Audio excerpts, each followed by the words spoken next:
Добро вечер. Во Македонија има деца и адолесценти кои страдаат од една тешка и неизлечива болест – цистична фиброза. Возрастни нема зашто не преживеале, за нив не се водело доволно грижа. Што се случува со овие генерации? Имаат ли тие можност за лекување? Останете со нас. Болеста ги напаѓа внатрешните органи, најмногу белите дробови. Доколку ја има потребната терапија, полесно се живее со болеста. 23-годишниот Никола Аризанковски за лекови месечно одвојува 400 евра. Заедно со терапијата од позитивната листа, тоа се 2000 евра месечно. Но Никола не се откажува, храбро чекори напред. Работи на 2 работни места за да си обезбеди опстанок и по ништо не се разликува од своите врсници. Цистична фиброза. Болест малку позната во јавноста, но не толку ретка во Македонија и светот. Според некои статистики, на секои 2500 новороденчиња, 4 од нив заболуваат од оваа наследна болест, за која се одговорни генетските фактори. Односно, таа може да се развие доколку и мајката и таткото се носители на овој потенцијален ген за оваа болест. Човекот ја носи од самото раѓање, но првите симптоми може да се манифестираат и во понатамошна возраст. 23-годишниот Никола Ризанковски од Прилеп болеста ја открил кога имал 16 години. Претходно на 14 години му се јавуваат проблеми со белите дробови и лекарите констатираат само обична астма. 2 години подоцна добива секојдневни силни болки во стомакот и гадење. Во Белград откриваат дека хепарот му е скоро пред распаѓање. Ги прави потребните тестови и му ја диагностицираат фиброзата. Таа е мултисистемска болест, која напаѓа повеќе внатрешни органи, тоест на ниво на клетка во организмот, го пореметува соодносот на водата и хлорот. Заради тоа се создава надвор од клетката некој мукозен слузен секрет кој е леплив и кај органите како што се белите дробови, панкреасот доведува до на белите дробови до потешко дишење, а кај панкреасот доведува до спречување на каналите до инсуфициенца на панкреасните ензими и приморани сме да внесуваме ензими по вештачки пат преку капсули. Според лекарите од големо значење е раното откривање и раната диагноза на болеста, а третманот треба да биде комплексен за да ги опфати сите манифестации на цистичната фиброза. Оваа болест се третира цел живот и доколку болните се под добра контрола, може да имаат доста квалитетен живот. Скоро сите пациенти имаат проблеми со поголемиот дел од внатрешните органи и белите дробови. Најголем дел од болните, значи 85 до 90%, имаат симптоми од гастроинтестиналниот систем, пред се поради недостаточна функција на панкреас, поради обструкција исто така на каналите на панкреасот од гус секрет, кој доведува до постепен губиток на функцијата на панкреасот и нарушено варење на храната. Може да се развие во текот на прогресијата на болеста диабетот. Овие болни имаат посебен распоред во денот на кој треба строго да се придржуваат. Започнувајќи со неколку часовна инхалациона терапија, која започнува со посебни вежби за искашлување и прочистување на белите дробови.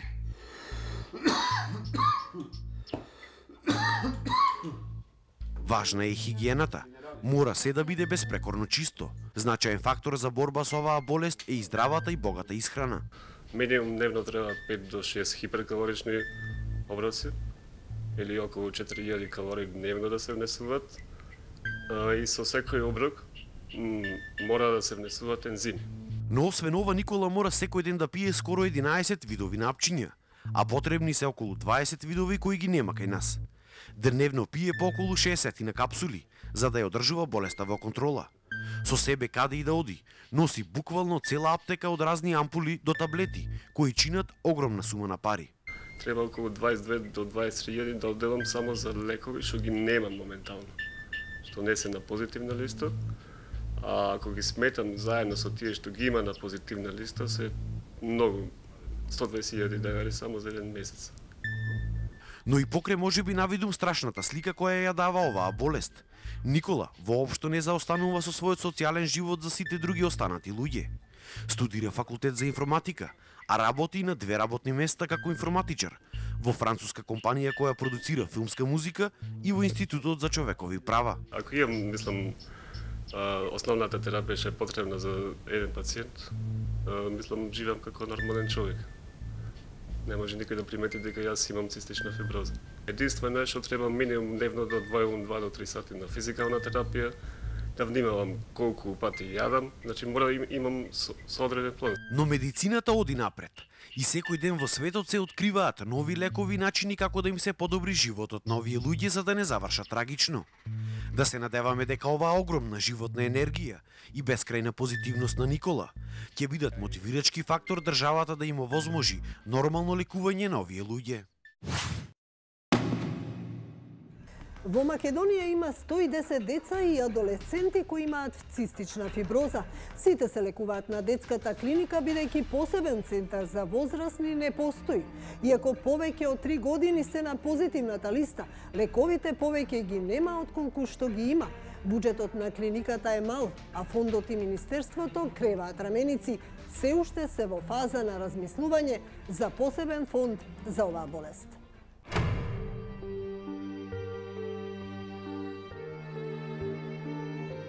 Ова е исповед на мајка чие дете боледува од цистична фиброза.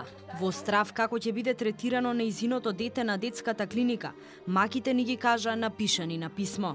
На детската клиника сме речиси секој 3 до 4 месеци. Многу е жално што клиниката не ни ги обезбедува лековите за терапија. Сами ги купуваме, а се премногу скапи. Освен тоа, детето има потреба од витамини кои во нашите аптеки ги нема. Алармираме за помош. Без соодветна скапа и долготрајна терапија, децата заболели од цистична фиброза може да ја изгубат битката. Во државата ги има 110 деца и тинејџери. На другите болеста не им дозволила да дочекаат старост. Лековите кои беа ставени на позитивната листа пред 3 години, повеќе ги нема отколку што ги има. Чинат многу. Еден болен месечно на терапија троши и до 1000 евра. Од овие фискални сметки се гледа колку еден родител платил за неговото дете да не остане без неопходната терапија.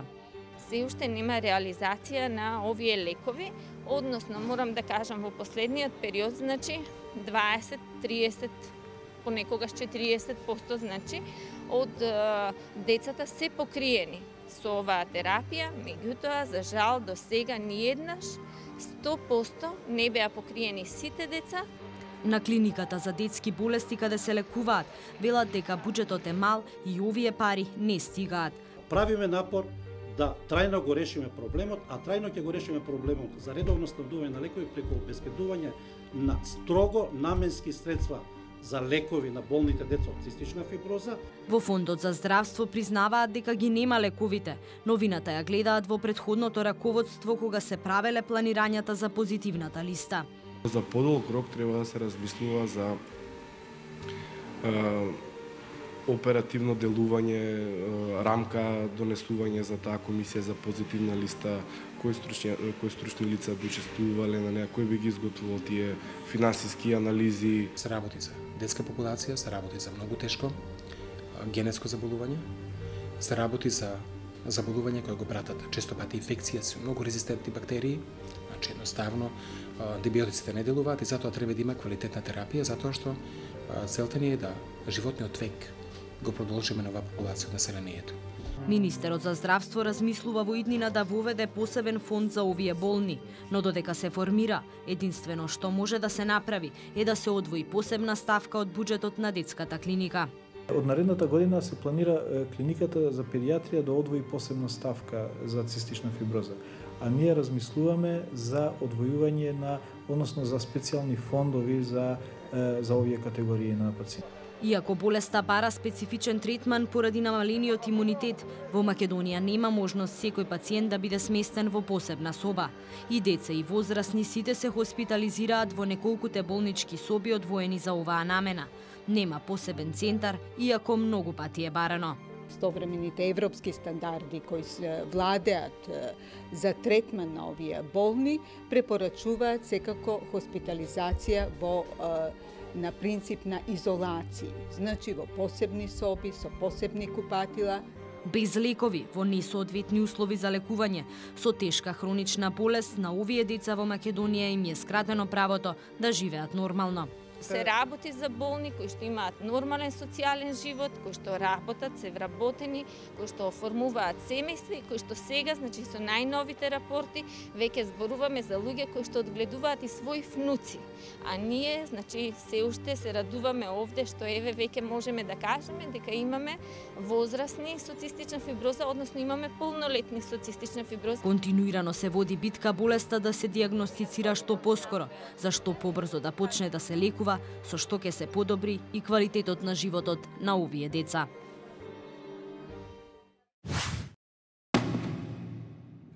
Во светот секоја година 70.000 луѓе заболуваат од цистична фиброза. Постојат специјализирани болници, од кои најголемата е во Австралија, а новите генерации лекови драстично го продолжуваат животот на луѓето. Како се справува светот со оваа наследна болест? Најчеста генетска болест за која се уште нема лек во светот. Секоја година 70.000 луѓе заболуваат од цистична фиброза. Сепак болеста е најчеста кај белците, па затоа речиси половина од болните се во Америка, каде 30.000 луѓе се соочуваат со тешките последици. Но на западот, за разлика од Македонија, постојат специјализирани болници за лекување. Новите лекови и методи таму драстично го продолжуваат животот на луѓето. Постои огромен диспаритет во квалитетот и должината на животот на болните со цистична фиброза во Европа и во источноевропските земји, бившиот источноевропски блок, земји кои што сега се во Европа, меѓутоа и оние кои што се уште не се во Европа. Таа разлика е шокантна. Од 5 до 50 години е просекот на преживување во едните и во другите земји. Во Америка се користат вибрирачки елеци кои им помагаат на белите дробови, но сериозни здравствени студии покажале дека преживувањето од цистична фиброза зависи од пристапот до здравствената нега. Во Америка 92% од болните завршиле средно училиште, а 66% завршиле и коледж. Сепак и таму потресните сведочења на пациентите укажуваат на тешкиот живот со цистична фиброза. Некогаш се чувствувам нормално, а некогаш не. Тоа се тешки денови. Тоа ме погодува. Се прашувам дали некогаш ќе имам деца, дали ќе се омажам, дали некогаш ќе бидам нормална. Еден од начините за подобрување на животот на луѓето со цистична фиброза е трансплантација на белите дробови. Но според податоците постои само 15% шанси пациент со трансплантација на белите дробови да живее повеќе од 5 години. Оние кои имале успешна операција вела дека животот им е сменет. Имав 28 години кога ја имав првата трансплантација. До тога животот ми беше вистинска борба. Зачудувачки е како во последен момент се појави донатор. Бројот на преживеани луѓе од цистична фиброза во западните земји нагло се зголемува од 1% во 50-тите години до речиси 50% денес. Една од причините за ова се новите лекови, кои не се занимаваат само со инфекциите, туку ја напаѓаат самата болест. Тие напаѓаат болеста порано, така или ја превенираат или ја забавуваат инфекцијата на белите дробови. Раната дијагноза и агресивното лекување придонесуваат многу деца да станат возрастни. Свесноста е особено голема во Австралија, каде се врши скрининг за цистична фиброза од самото раѓање. Во склоп на австралиската детска болница Вестме се наоѓа најголемата педијатриска установа за лекување на цистична фиброза на јужната хемисфера. Кога почнав да работам со цистична фиброза пред околу 25 години, повеќе деца не доживуваат 21 година. Како поминува времето, состојбата на децата со цистична фиброза се влошува. Со експертска грижа очекуваме повеќе од нашите деца да живеат до 40 години. Еден од 25 луѓе во Европа го носи генот на цистична фиброза. Затоа генетската терапија е еден од начините на кои научниците полагаат најмногу надежи. Дефинитивен лек за болеста се уште не постои. Постојат само начини за продолжување на животот на луѓето, кои во Македонија за жал се уште не се приоритет на државната здравствена политика.